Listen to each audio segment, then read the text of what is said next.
দাঁড়ে দাঁড়ে লাঞ্ছিত হচ্ছেন চলচ্চিত্র নায়িকারা। রাস্তাঘাটেও ঘটছে এখন তাদের সঙ্গে নানা রকম আপত্তিকর ঘটনা। বিশেষ করে বুবলি ঘটনার পরে চলচ্চিত্র অঙ্গনের শিল্পীদের মাঝে যথারীতি আতঙ্ক বিরাজ করছে। কেননা নিজস্ব জোনের বাইরে গেলেই ঘটছে তাদের সঙ্গে যত বিপত্তিকর ঘটনা, যা নিশ্চয়ই ঢালিউড চলচ্চিত্রের জন্য ভালো কিছু বয়ে আনবে না।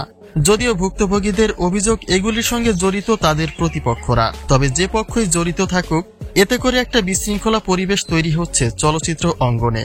আর সেদিকেই এবার খেয়াল দিয়েছেন সুপারস্টার শাকিব খান।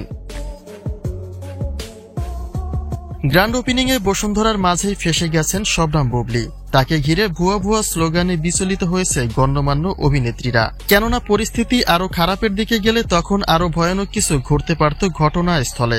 যদিও অনেকে এই দায় চাপিয়েছে বারিশার কাঁধে।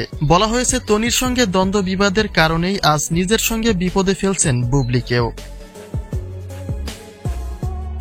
অন্যদিকে ঢালিউডের পর্দায়ও খুব একটা দেখা মিলছে না বাংলা সিনেমার এসব গণ্যমান্য নায়িকাদের। মেগাস্টার শাকিব খান না হলে যে ধস নেমে আসতো ঢালিউড চলচ্চিত্রে সেটা তো বলাই যায়।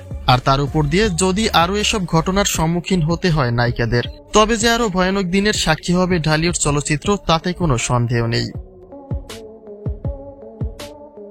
বুবলির মতো এই একই ঘটনার সাক্ষী অপু বিশ্বাসও হয়েছেন। যদিও তার পেছনে রাজনৈতিক একটা ইস্যু রয়েছে।